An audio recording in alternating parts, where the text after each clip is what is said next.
जीतिया व्रत कथा। दो बहनें थीं, एक का नाम था सुखिया और दूसरी का नाम था दुखिया। दोनों का भाग्य उनके नाम जैसा ही था। दुखिया गरीब थी और बहुत दुखी रहती थी। सुखिया अमीर थी और हमेशा सुखी रहती थी। दोनों एक ही गांव में रहती थीं। दुखिया सुखिया के घर में काम करती थी, साफ सफाई करती थी, खाना बनाती थी और जो खाना बच जाता था वह खाना सुखिया दुखिया को दे देती थी। इसी तरह दुखिया का घर चलता था। समय बीतता गया और दोनों के बच्चे भी थे। सुखिया को 2 पुत्र थे और दुखिया को भी 2 पुत्र थे। जब जीतिया का व्रत आया तो दोनों बहनों ने जीतिया का व्रत रखा था। दुखिया सुखिया के घर में काम करती थी।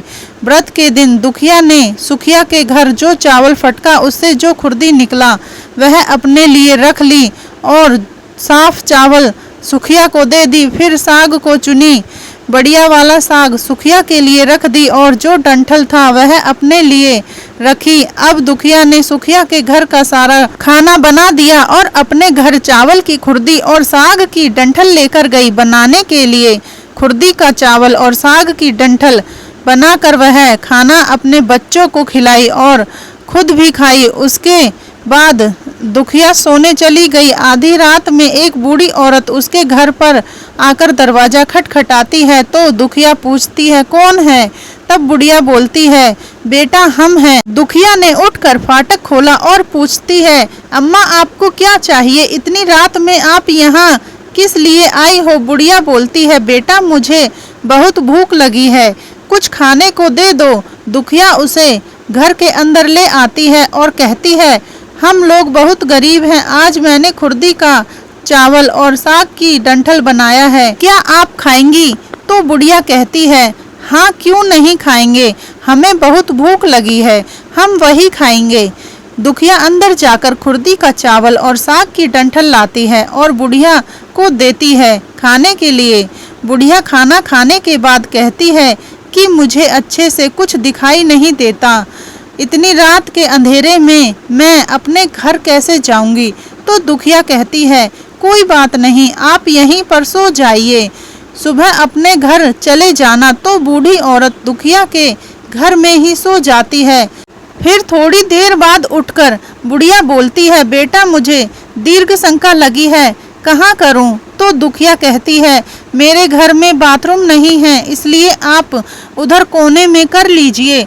बुढ़िया पूछती है कि बेटा भड़ भड़ करे या छर छर करे? दुखिया नींद में थी तो वह कहती है, माताजी भड़बड़ कर दो, मैं सुबह साफ कर दूंगी। फिर थोड़ी देर बाद बुढ़िया पूछती है कि बेटा मैं अपने हाथ कहाँ साफ करूं? तो दुखिया कहती है, आप मेरे सिर में अपने हाथ को साफ कर लीजिए। जब सुबह होती है तो दुखिया को यह सब सपने के जैसे लगता है कि सोते समय मुझे कोई सपना आया होगा। वह ज्यादा कुछ नहीं सोचती और नदी में नहाने के लिए चली जाती है।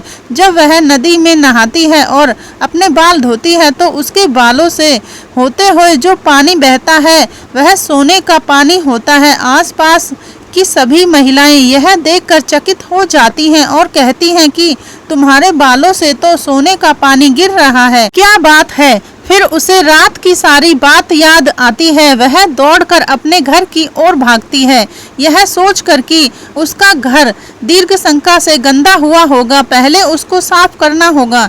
जब वह अपने घर में जाती है तो देखती है कि घर में हर कोने में ढेर सारा सोना बिखरा पड़ा होता है। यह सब देखकर दुखिया बहुत खुश हो जाती है और सोचती है कि जीतमान बाबा की कृपा है, यह सब जो माता का रूप धारण करके मेरे घर आए और मुझे इतना आशीर्वाद दिए। अब दुखिया अमीर हो जाती है और सुखिया के घर जाकर काम करना बंद कर देती है। दुखिया जब अपना व्रत पूरा करती है तो अपने पुत्र से कहती है कि जाओ मौसी के घर से तराजू लेकर आओ, यह नापने के लिए कि यह सोना कितना है। बच्चा बहुत खुशी से सुखिया मौसी के घर जाता है और तराजू मांगता है तो सुखिया पूछती है कि तराजू पर क्या नापना है? तो बच्चा बोलता है, मेरे घर में बहुत ढेर सारा सोना है, उसी को मम्मी नापेगी। सुखिया कहती है, खाने के लिए तुम्हारे पास कुछ भी नहीं है और सोना नापोगे? मुझसे झूठ कहते हो? तो बच्चा कहता है, नहीं मैं झूठ नहीं बोल रहा हूँ। सुखिया सोचती है, जब तराजू मांगा है तो कुछ ना कुछ तो जरूर नापना होगा, इसलिए वह तराजू के पीछे गोंद लगा देती है ताकि जो भी नापेगा वह थोड़ा सा इसमें चिपक जाएगा। दुखिया जब तराजू पर सोना नापती है तो कुछ सोने का टुकड़ा उस गोंद में चिपक जाता है। जब बच्चा तराजू लौटाने आता है तो सुखिया उसको उलट पुलट कर देखती है तो उसे तराजू में सोना लगा हुआ मिलता है। सुखिया सोचती है उसके घर में जरूर कहीं से सोना आया होगा, इसलिए वह कई दिन से काम पर भी नहीं आ रही है। सुखिया उसके घर जाकर देखती है कि आखिर यह सोना कहाँ से आया। जब सुखिया दुखिया के पास जाकर पूछती है कि तुम्हारे पास इतना सोना कहाँ से आया कि तुम तराजू मंगाई नापने के लिए, तो दुखिया उस रात की सारी कहानी अपनी बहन सुखिया को बताती है। दुखिया का मन एकदम सच्चा था, इसलिए वह सब कुछ बता दी। लेकिन सुखिया के मन में लालच आने लगा कि दुखिया के पास हमसे भी ज़्यादा धन आ गया। अब अगले जितिया में मैं भी खुर्दी का चावल और साग की डंठल बनाऊंगी। फिर अगले साल जितिया का व्रत दोनों बहनों ने रखा। सुखिया के पास हर तरह का सुख था और धन भी था, फिर भी वह जितिया के दिन चावल फटक कर साफ चावल फेंकती थी और खुर्दी अपने पास रख ली। साग को तोड़कर पत्तियां फेंक दी और डंठल अपने पास रख ली और वही बनाई। खा पीकर पूजा पाठ करके सोने चली गई। फिर आधी रात में उसके घर में भी बुढ़िया आई और दरवाज़ा खटखटाती है। सुखिया उसका इंतजार कर रही थी। वह तुरंत दरवाज़ा खोलकर बुढ़िया को अपने घर के अंदर ले आती है। बूढ़ी बोलती है, मुझे बहुत भूख लगी है, कुछ खाने को दे दो। तो सुखिया कहती है, मैंने खुर्दी का चावल और डंठल का साग बनाया है। बुढ़िया बोलती है, कोई बात नहीं, मैं खाऊंगी। तो सुखिया परोस देती है। वह खाना खाने के लिए और सोने चली जाती है। बुढ़िया बोलती है, मैं घर नहीं जा सकती, मुझे दिखाई नहीं देता। तो सुखिया कहती है, कोई बात नहीं, आप यहीं सो जाओ। थोड़ी देर बाद बुढ़िया फिर बोलती है कि मुझे दीर्घ शंका लगी है, कहाँ करूं? तो सुखिया कहती है, वहीं कोने में कर लीजिए। फिर थोड़ी देर बाद बुढ़िया पूछती है कि भड़भड़ करें या छरछर। इस समय सुखिया को याद नहीं आता है कि दुखिया ने क्या बोला था। तो सुखिया बोली, माँ छरछर कर दीजिए। फिर बुढ़िया पूछती है कि बेटा मैं अपने हाथ कहाँ साफ करूं?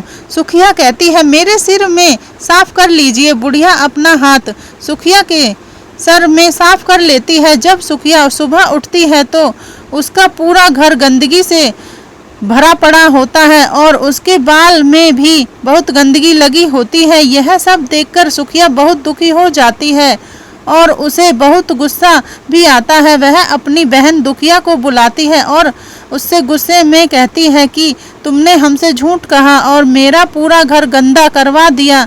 तो दुखिया पूछती है कि तुमने क्या कहा था, भड़बड़ या छरछर? तो सुखिया कहती है, मैं तो छरछर बोली। तो दुखिया कहती है, यही तो तुमने गलती करी और तुम्हारे पास तो सब कुछ था, किसी चीज की कमी नहीं थी, फिर भी तुमने लालच किया। मेरे पास तो कुछ भी नहीं था, तुम्हारे पास तो सब कुछ था। तुम्हारे घर जीत मन बाबा भेष बदल कर आए, लेकिन फिर भी तुमने उन्हें अच्छा खाना नहीं परोसा। मेरे पास तो कुछ भी नहीं था, इसलिए मैंने उन्हें खुर्दी का चावल और डंठल का साग परोसा था। तुमने अपने घर आए भगवान का अपमान किया। सब कुछ रहते हुए भी तुमने साग और भात खिलाया। तुम्हारे पास सब कुछ होते हुए भी तुम्हें लालच नहीं करना चाहिए था, इसलिए तुम्हारे साथ बुरा हुआ। दोस्तों, आपको ये कथा कैसी लगी कृपया कमेंट करके जरूर बताएं। वीडियो पसंद आया हो तो लाइक करें और ऐसी ही और भी बहुत सारी कथाओं को सुनने के लिए चैनल को सब्सक्राइब जरूर करें। धन्यवाद।